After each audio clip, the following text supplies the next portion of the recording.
یعنی سب سے پہلے کیا ہے؟ ایمان لانا، اور اس کے ساتھ نیک عمل، یہ دوسرا پیپر ہے۔ تو اللہ کیا کریں گے؟ اگر انسان مستقل مزاجی کے ساتھ ان دونوں پر عمل کرے گا تو اللہ جو اس بندے کے اندر برائیاں ہوں گی یا اس کے جو گناہ ہوں گے جو اس نے پہلے سرزد ہو گئے تھے اسلام لانے سے پہلے یا بعد میں ہوں گے، تو اللہ کیا کریں گے؟ اللہ اس کی برائیوں کو دور کرتے جائیں گے۔ اللہ فرماتے ہیں نیک عمل کرنے والوں کو ہم ایسے ہی جزا یعنی بدلہ دیا کرتے ہیں۔ وَوَصَّيْنَا الْإِنسَانَ بِوَالِدَيْهِ حُسْنًا، اور خدا سے بڑھ کر کسی کا حق نہیں ہے، ہم نے انسان کو اس کے والدین کے ساتھ نیک سلوک کرنے کی ہدایت کی ہے۔ وَإِنْ جَاهَدَاكَ لِتُشْرِكَ بِي، اور اگر دونوں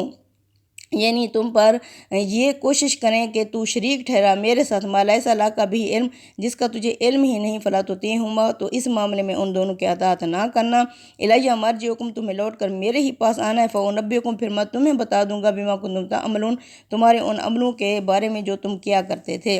یعنی اللہ فرماتے ہیں خدا سے بڑھ کر کسی کا حق نہیں ہے، ہم نے انسان کو اس کے والدین کے ساتھ نیک سلوک کرنے کی ہدایت کی ہے، لیکن ساتھ ہی یہ بھی واضح کر دیا ہے کہ اگر وہ تمہارے در پہ ہوں کہ تم کسی کو میرا شریک ٹھہراؤ جس کا تمہیں کوئی علم ہی نہیں ہے، تو ان کی بات نہ ماننا، تم سب کو لوٹ کر میری طرف آنا ہے، پھر میں تمہیں بتا دوں گا ان عملوں کے بارے میں جو تم کیا کرتے تھے۔ یعنی کہ علم کے معنی کیا ہیں؟ برہان کے ہیں۔ جہاں تک ایک خدا کا تعلق ہے وہ تو ایک ظاہری حقیقت ہے جس کو ایک مشرک بھی بہرحال مانتا ہے، رہے دوسرے ان کے ساتھ وہ شریک، ان کی دلیل پیش کرنا ان لوگوں کی ذمہ داری ہے جو ان کو خدا کے شریک ٹھہراتے ہیں، اور جب تک ان کے حق میں کوئی دلیل نہ ہو کسی عاقل کے لیے یہ بات جائز ہی نہیں ہے کہ ان کو خدائی میں شریک کر کے ان کی غلامی کا کلادہ بھی اپنی گردن میں ڈال دے۔ اللہ فرماتے ہیں جس چیز کا تمہیں علم نہیں ہے تو ان کی بات نہ ماننا۔ اوپر جن آزمائشوں کا ذکر ہوا ہے اس میں ایک بڑی آزمائش یہ بھی رہی ہے کہ والدین مذہب کے معاملے میں بسا اوقات اولاد کو اپنی اطاعت پر مجبور کرتے، نبی کریم صلی اللہ علیہ وسلم کی دعوت پر لبیک کہنے والے بھی یقیناً اس سے دوچار ہوئے ہوں گے، چنانچہ قرآن نے واضح کر دیا کہ والدین کا حق بے شک ان کا ماننا چاہیے، لیکن خدا نے یہ حق ان کو بھی نہیں دیا کہ دین کے معاملے میں ان کی بات بغیر کسی دلیل کے مان لی جائے یا وہ اس معاملے میں اپنی اولاد پر کوئی جبر کریں۔ اللہ فرماتے ہیں والذین آمنوا، اس کے برعکس وہ لوگ جو ایمان لائے، وعملوا الصالحات، اور نیک عمل کرتے رہے، لندخلنہم فی الصالحین، ہم ضرور ایسے لوگوں کو اپنے نیکوکاروں میں داخل کریں گے۔ یہ تنبیہ بھی ہے اور تسلی بھی کہ دباؤ کے باوجود حق پر قائم رہو گے تو صلہ پاؤ گے، ورنہ تم اور تمہارے والدین سب کو ایک دن میری طرف پلٹنا ہے، جہاں جنت بھی ہے اور جہاں جہنم بھی ہے۔ وَمِنَ النَّاسِ مَن يَقُولُ آمَنَا بِاللَّهِ، لوگوں میں سے کچھ ایسے بھی ہیں جو کہتے ہیں کہ ہم ایمان لائے اللہ پر، فَإِذَا أُوذِيَ فِي اللَّهِ، پس جب انہیں اذیت دی جاتی ہے اللہ کی راہ میں، جَعَلَ فِتْنَةَ النَّاسِ كَعَذَابِ اللَّهِ، تو وہ لوگوں کے آزمانے کو، لوگوں کی دی ہوئی تکلیف کو بھی اللہ کا عذاب بنا لیتے ہیں یا سمجھ لیتے ہیں۔ وَلَئِنْ جَاءَ نَصْرٌ مِّن رَبِّكَ، اور اگر تیرے رب کی طرف سے مدد آ جائے، لَيَقُولُنَّ، تو یہ کہتے ہیں اِنَّا كُنَّا مَعَكُمْ، کہ ہم تو تمہارے ساتھ ہیں۔ أَوَلَيْسَ اللَّهُ بِأَعْلَمَ فِي صُدُورِ الْعَالَمِينَ، کیا اللہ تمام جہان والوں کے جو دلوں میں ہے اس کو نہیں جانتا؟ اللہ فرماتے ہیں یہ خدا پر ایمان کا تقاضا ہے، اور ادھر لوگوں کا حال یہ ہے کہ ان میں سے ایسے بھی ہیں جو کہتے ہیں کہ ہم خدا پر ایمان لائے، لیکن جب اسی خدا کی راہ میں ستائے جاتے ہیں تو لوگوں کے ستانے کو وہ خدا کے عذاب کی طرح سمجھ لیتے ہیں اور پیچھے ہٹ جاتے ہیں۔ یہی لوگ ہیں اگر تیرے پروردگار کی طرف سے کوئی مدد ظاہر ہوگی تو ضرور کہیں گے کہ ہم تو آپ لوگوں کے ساتھ تھے، کیا لوگوں کے دلوں میں جو کچھ ہے اللہ اس سے بخوبی واقف نہیں ہے؟ لوگوں کے ستانے کے لیے آیت میں لفظ فتنات اور جو کچھ خدا کی طرف سے پیش آئے گا اسے عذاب سے تعبیر فرمایا ہے۔ اس کی وجہ یہ ہے کہ عذاب در حقیقت خدا ہی کا عذاب ہے، لوگ جو تکلیف پہنچائیں وہ بہرحال آزمائش ہی ہے، اس سے زیادہ اس کی کوئی حیثیت اور حقیقت نہیں ہے۔ وَلَيَعْلَمَنَّ اللَّهُ الَّذِينَ، اللہ ضرور جانے گا ان لوگوں کو آمنوا جو ایمان لے، وَلَيَعْلَمَنَّ الْمُنَافِقِينَ، اور اللہ جان کر رہے گا وہ جو منافق ہیں۔ اس لیے کہ پیغمبر کی طرف سے اتمام حجت کے بعد یہ ضروری ہو جاتا ہے، اللہ اپنے علم کی بنیاد پر لوگوں کے عذاب اور ثواب کا فیصلہ نہیں کرتا بلکہ ان کے عمل کی بنیاد پر کرتا ہے، اور یہی عدل کا تقاضا بھی ہے۔ وقال الذین کافروا، اور کہتے ہیں وہ لوگ جو کافر ہیں، للذین آمنوا، ایمان والے لوگوں کے لیے، نتبعوا، کہ تم پیروی کرو، سبیلنا، ہمارے راستے یعنی کفر کی، والا نحمل خطایاکم، تو ہم ہی تمہاری خطاؤں کا بوجھ اٹھا لیں گے، تمہیں ایمان لانے کی یعنی کیا ضرورت ہے؟ وما ہم بحاملین من خطایہم، وہ ہرگز ان کی خطاؤں کا بوجھ نہیں اٹھا سکتے، من شیء، کچھ بھی، انہم لکاذبون، کیونکہ وہ جھوٹ بول رہے ہیں، اور منکرین جو ان کو ستا رہے ہیں۔ ایمان والوں سے کہتے ہیں کہ تم ہماری راہ پر چلتے رہو اور تمہارے گناہ ہم اٹھا لیں گے، حالانکہ ان کے گناہوں میں سے وہ کچھ بھی اٹھانے والے نہیں ہیں۔ کیوں نہیں اٹھانے والے؟ اللہ فرماتے ہیں کیونکہ وہ جھوٹے ہیں۔ اب یعنی اس سے مراد وہ کفار ہیں جن کے بچے یا دوسرے زیر دست یعنی جو ان کے انڈر تھے افراد اسلام میں داخل ہو گئے تھے، تو اللہ ان کے بارے میں فرما رہے ہیں کہ یہ کم عمر تھے اور بڑے جو سردار انہیں ستا رہے تھے، ان کے اوپر ظلم و ستم کرتے تھے۔ سردار ان سے کہتے تھے کہ تم اپنے کفر پر اڑے رہو، اپنے کفر پر آ جاؤ، ہم اگر کوئی ہوں گے تو تمہارے گناہ ہم اٹھا لیں گے۔ اللہ فرماتے ہیں اپنے چھوٹوں کے مقابلے میں یہی منطق ہے، ان کے بڑے ہمیشہ استعمال کرتے رہے ہیں کہ ایسے ہی ظلم و ستم سے انہیں کہتے تھے کہ ہم تمہارے گناہوں کو اٹھا لیں گے۔ اللہ فرماتے ہیں یہ نہیں اٹھا سکتے، یہ جھوٹ بول رہے ہیں۔ والا یحملن اثقالہم، ہاں یہ گناہوں کا بوجھ ضرور اٹھائیں گے، ان کا اسکالہم اور اپنے بوجھ کے ساتھ ان کا بھی بوجھ اٹھائیں گے۔ والا یسألن، اور ضرور پوچھا جائے گا یوم القیامت، قیامت کے دن، اما کانوا یفترون، وہ جو یہ گھڑتے تھے۔ یعنی گھڑنا کیا ہوتا ہے؟ یہ اللہ اور اس کے رسول کی طرف سے اگر ہم خود سے کوئی بات گھاڑ لیں گے تو یہ اللہ اور اس کے رسول پر جھوٹ گھڑنا ہے، یعنی اپنی طرف سے جو دین بنا کر پیش کر رہے ہیں۔ اسے افترا اس لیے کہا گیا ہے کہ شرک ہو یا بدعت، دونوں جھوٹ ہیں جو خدا پر باندھے جاتے ہیں۔ وَلَقَدْ أَرْسَلْنَا نُوحًا، یہی اگلوں نے بھی کیا تھا ان سے پہلے لوگوں نے، ان کی طرف جب ہم نے نوح کو بھیجا الی قوم، یعنی نوح علیہ السلام کی قوم کی طرف، فَلَبِثَ فِيهِمْ أَلْفَ سَنَةٍ، وہ رہے ان کے اندر 1000 سال، إِلَّا 50 عاما، سوائے 50 کام کے، فَأَخَذَهُمُ الطُّوفَانُ، انہیں پکڑ لیا طوفان، وَهُمْ ظَالِمُونَ، کیونکہ وہ ظالم تھے، فَأَنجَيْنَاهُ، ہم نے نجات دی اس کو، یعنی کس کو؟ نوح کو، وَأَصْحَابَ السَّفِینَةِ، اور کشتی والوں کو، وَجَعَلْنَاهَا آیَةً لِلْعَالَمِینَ، ہم نے اس واقعے کو بنایا نشانی تمام جہان والوں کے لیے۔ اللہ فرماتے ہیں یہ ان سے پہلے جو لوگ تھے انہوں نے بھی اپنے رسولوں کے ساتھ اس طرح کیا تھا جس طرح یہ مکہ والے لوگ کر رہے ہیں، یعنی عذاب سے پہلے اتمام حجت کے لیے اسی طرح رسول بھیجا تھا جس طرح اب محمد صلی اللہ علیہ وسلم کو تمہاری طرف ہم نے بھیجا ہے۔ نوح علیہ السلام کی لمبی عمر کا یہ حوالہ راہ حق کے مسافروں کو یہ بتانے کے لیے دیا گیا ہے کہ تم لوگ چند سال کی جد و جہد اور اس کے مصائب اور شدائد سے گھبرا اٹھے ہو۔ تم سے پہلے خدا کے پیغمبر اور ان کے ساتھیوں کو بعض اوقات اپنی ذمہ داری کو پورا کرنے کے لیے سینکڑوں برس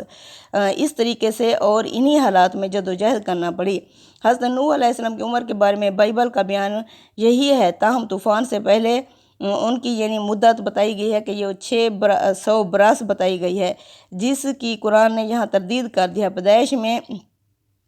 اور طوفان کے بعد نوح 150 برس اور جیتا رہا، اور نوح کی کل عمر 950 برس ہوئی تب اس نے وفات پائی۔ بائبل سے معلوم ہوتا ہے کہ اس دور میں عمروں کا اوسط بالعموم یہی تھا، چنانچہ نوح علیہ السلام کے باپ کی عمر 777 سال اور دادا کی 969 سال مذکور ہے۔ اس طرح ان کے دوسرے اجداد میں سے آباء و اجداد میں سے کسی کی عمر 962 سال بتائی گئی ہے اور کسی کی 895 سال۔ ان بیانات کو جھٹلانے کی کوئی وجہ نہیں ہے کہ خدا کا فیصلہ اگر ابتدا میں یہی رہا ہو اس پر کوئی تعجب نہیں ہونا چاہیے۔ ہماری یہ زمین اس وقت آباد ہو رہی تھی اور اسے آباد رکھنے کے لیے غالباً یہی طریقہ موزوں تھا کہ لوگوں کی عمریں زیادہ ہوں اور تاکہ زمین زیادہ سے زیادہ آباد ہو سکے،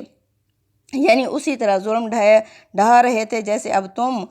لوگ اپنی جانوں پر ظلم ڈھا رہے ہو۔ یعنی جانوں پر ظلم کیا ہوتا ہے کہ اگر ہم کسی کے ساتھ ظلم کریں گے تو اس کا مطلب یہ ہے کیونکہ ہم اپنی ہی جانوں پر ظلم ڈھا رہے ہیں۔ اللہ فرماتے ہیں انہیں پکڑ لیا طوفان نے کیونکہ وہ ظالم تھے،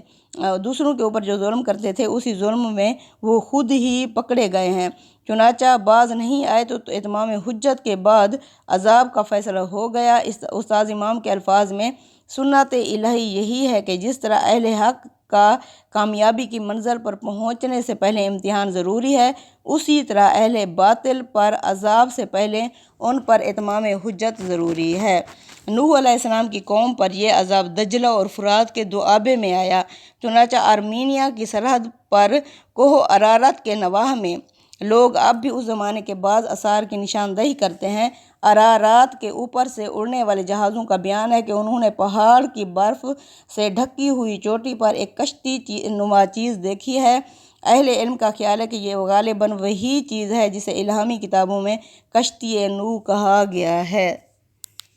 اللہ تعالیٰ فرماتے ہیں کہ ابراہیم علیہ السلام کو ہم نے کہاں بھیجا؟ ابراہیم اور ابراہیم علیہ السلام اذ قال لقومہ اعبدوا اللہ، جب اس نے کہا اپنی قوم سے کہ بندگی کرو اللہ کی، واتقوا اور اس سے ڈرو، اس کا تقوی اختیار کرو، ذالکم خیر لکم، اسی میں تمہارے لیے بہتری ہے، ان کنتم تعلمون، اگر تم جانو یا سمجھو۔ یعنی ابراہیم علیہ السلام کی بعثت کم و بیش 2100 قبل مسیح میں اور عراق کے شہر اور کے لوگوں میں ہوئی۔ نے کہا انما تعبدون من دون اللہ، بے شک تم بندگی کرتے ہو، عبادت کرتے ہو اللہ کو چھوڑ کر اوثان بتوں کی، وتخلقون افکا، اور تم جھوٹ گھڑتے ہو، یعنی اللہ نے کوئی حکم نہیں دیا، تم خود سے جھوٹ گھڑ کر ان بتوں کو بناتے ہو اور پھر ان کی بندگی کرتے ہو۔ ان الذین تعبدون، بے شک وہ لوگ جن کی تم بندگی کرتے ہو، من دون اللہ، اللہ کو چھوڑ کر، لا یملکون لکم رزقا، وہ تمہارے لیے رزق کا کچھ بھی اختیار نہیں رکھتے، فابتغوا عند اللہ الرزق، پس اللہ ہی سے رزق کو تلاش کرو، واعبدوہ اور اس کی بندگی کرو، واشکروا لہ اور اس کا شکر ادا کرو، الیہ ترجعون اور تمہیں اسی کی طرف ہی لوٹ کر جانا ہے۔ یعنی اگر تم سمجھتے ہو کہ جو رزق اور فضل تمہیں حاصل ہے وہ ان بتوں کی برکت سے ہے تو یہ محض وہم ہے، تمہیں جو کچھ مل رہا ہے خدا کے قانون کے مطابق اور اس کی عنایت سے مل رہا ہے، ان میں سے کسی کا تمہارے رزق اور تمہاری خوشحالی میں کوئی دخل نہیں ہے۔ وَإِن تُكَذِّبُوا، اور اگر تم جھٹلاؤ گے، فَقَدْ كَذَّبَ أُمَمٌ مِّن قَبْلِكُمْ، یہ کوئی نئی بات نہیں ہے، یقیناً جھٹلا چکے ہیں تم سے پہلے بھی تو کئی امتیں، وَمَا عَلَى الرَّسُولِ إِلَّا الْبَلَاغُ الْمُبِينُ، اور ہمارے رسول کے ذمہ نہیں ہے مگر کھلا خبردار کرنا، پہنچا دینا ہے۔ یہ نہایت سخت تنبیہ ہے، مطلب یہ ہے کہ اس کے بعد خدا کا رسول تو سبق دوش ہو جائے گا، لیکن جو تم سے پوچھ گچھ ہوگی وہ تم سے ہوگی اور اس کا نتیجہ بھی تمہیں ہی بھگتنا پڑے گا۔ اللہ فرماتے ہیں اولم یروا کیف یبدئ اللہ الخلق، کیا یہ دیکھتے نہیں ہیں کہ کس طرح اللہ نے ابتدا کی تھی تخلیق کی، ثم یعیدہ پھر دوبارہ بھی وہ تو ایسا اعادہ کرے گا، پیدا کرے گا۔ یعنی اس میں کیا بات ہے کہ اللہ دوبارہ کیوں نہیں پیدا کر سکتا؟ یہاں سے آگے آیت نمبر 23 تک حضرت ابراہیم کی دعوت کے بیچ میں اللہ تعالیٰ کی طرف سے ایک تضمین ہے جس سے وہ بات مکمل بھی ہو گئی ہے اور مطابق حال بھی جو ابراہیم علیہ السلام نے الہ ترجعون کے مختلف الفاظ میں فرمائی ہے۔ اب اللہ فرماتے ہیں کہ یعنی وہ دوبارہ بھی وہی پیدا کرے گا، یہ اسی حقیقت کی طرف توجہ دلائی ہے جس کا مشاہدہ ہم شب و روز اپنی زمین پر کرتے ہیں کہ زمین سرسبز و شاداب ہوتی ہے، پھر خشک ہو جاتی ہے، بے آب و گیا ہو جاتی ہے، پھر آسمان برستا ہے اور یکا یک وہ دوبارہ اسی طرح سرسبز و شاداب ہو جاتی ہے۔ یعنی جب اس نے پہلی بار ابتدا کی تھی تو دوبارہ بھی پیدا کرنا اللہ کے لیے کوئی مشکل تو نہیں ہے۔ قل سیروا فی الارض، محمد صلی اللہ علیہ وسلم سے کہو کہ چلو پھرو زمین میں، فانظروا دیکھو، کیفا کس طرح،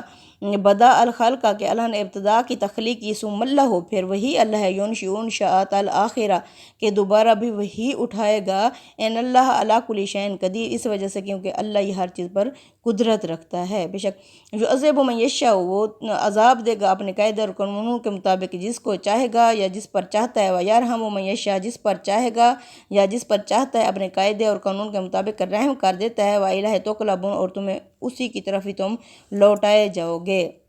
اوپر کی باتیں غیب کے اسلوب میں تھیں، اب قریش کو براہ راست خطاب کر کے تنبیہ فرمائی ہے کہ تم بھی اسی کی طرف ہی پلٹائے جاؤ گے جو تم اپنے نبی کی بات نہیں سن رہے۔ وما انتم بمعجزین فی الارض ولا فی السماء، یعنی کہ اللہ فرماتے ہیں لوگوں نہ تم زمین میں خدا کے قابو سے باہر نکل سکتے ہو اور نہ ہی آسمان میں۔